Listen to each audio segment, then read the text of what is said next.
experience wise, how has podcasting been for you so far? Cathartic, therapeutic, fun, easier than I expected. Yeah, it's been a joy.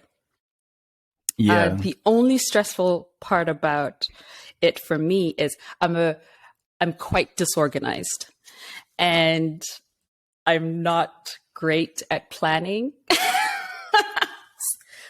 So I will be releasing an episode tonight at midnight. And Okay. I was at this event last night and I was like, oh, that's a great topic. And then I went out, I had fun. And then last night I was like, shit, what was that? What was that idea? Shit. What was that idea? And then I got home and I was taking a nap. I was like, oh, that's right. Self-care. Cool. So after this, I'm going to be, yeah. Sorry. What was the question? I tend to ramble. No, it's all good. No, you were definitely answering. I was asking how has podcasting been for you, but you're answering in real time. Like, I think people need to really know about this, because trust me, for a long time, especially when I was working, I was editing episodes up to the last minute, putting episodes out late, just skipping episodes, just really having a hard time finding my flow. And I think that's one of the biggest things that I've been trying to push on people is consistency of just like, if you say you're going to put an episode out Wednesdays at 7:00, have them out at Wednesday, 7:00. Even if the episode is you explaining, hey, I couldn't get an episode at this time, and just talking about it.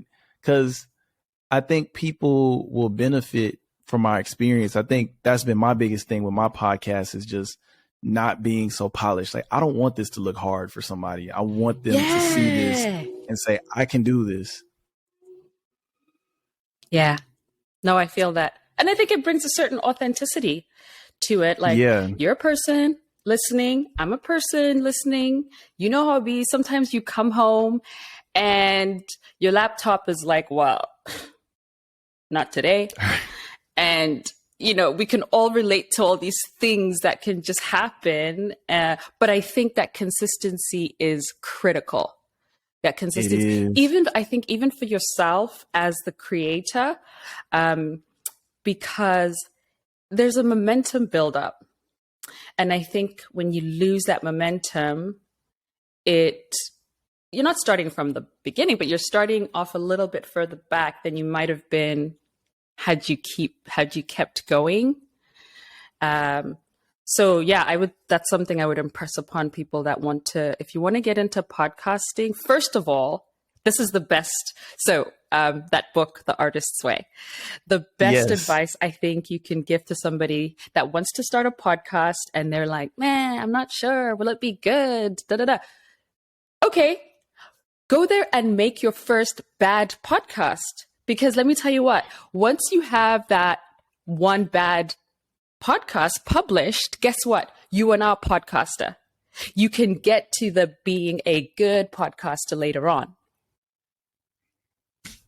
I agree. And it's like, just do it. If you record your worst episode, you can only go up from there. You're not going to get worse if you feel like it's your worst episode. So that's what I always tell people too. Like, exactly.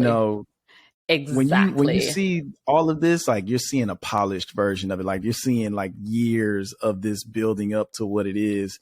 And I think that is something that I've noticed, is that people want to skip steps. Yeah. Yeah. Because I think it's because the journey, people, you don't see the behind the scenes. The journey isn't apparent. If, you get attracted to the end product. And I think something if you want to get into podcasting, be okay with being a beginner. Be okay with making mistakes. Be okay with it.